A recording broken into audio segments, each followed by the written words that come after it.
News मध्ये आपले स्वागत आहे। पाहूयात आजच्या ताज्या बातम्या। आज महाराष्ट्र राज्य बहुजन कामगार महासंघ महाराष्ट्र राज्याच्या वतीने भव्य मेळावा व भांडी व पेटी वाटप कार्यक्रम संपन्न होत आहे।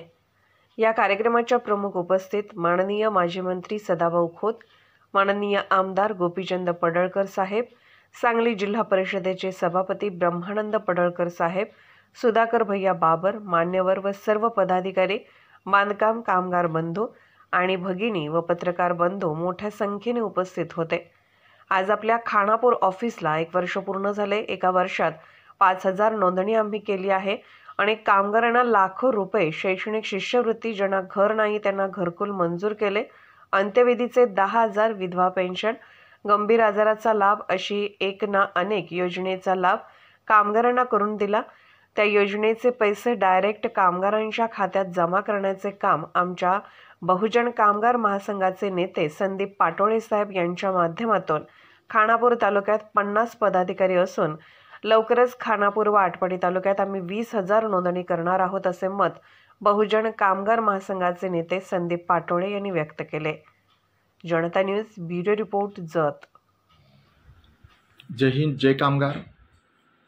उद्या शनिवारी दिनांक 20/7/2024 रोजी तामखडी खानापूर या ठिकाणी राष्ट्रीय बहुजन कामगार महासंघाचा भव्य असा मेळावा संपन्न होतोय। या मेळाव्याच्या अनुषंगाने नोंदित बांधकाम कामगारांना भांडी व पेटी त्या ठिकाणी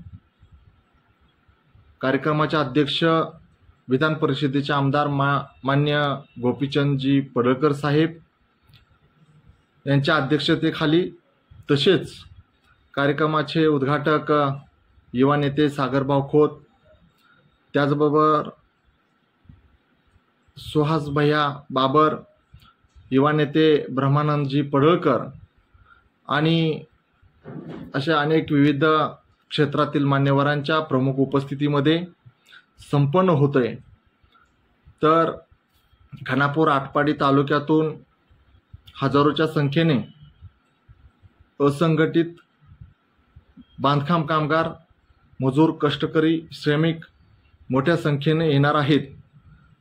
तर त्यानिमित्ताने मी आवाहन करतो की आपणही सर्वांनी मोठ्या संख्येने या मेळाव्यास उपस्थित राहून मेळाव्याची शोभा वाढवावी आणि या मेळाव्यामध्ये अनेक मान्यवरांचे विचार, मनोगत आणि नवीन योजना काय आहेत याची माहितीही आपणास मिळणार आहे। म्हणून जास्तीत जास्त संख्येनं उद्या ठीक 11 वाजता आपण जय भवानी मंगल कार्यालय तामखडी खानापूर या ठिकाणी यावे ही विनंती। बातम्या पाहण्यासाठी आपले चॅनल लाईक आणि सबस्क्राइब करा व बेल आयकॉन दाबायला विसरू नका।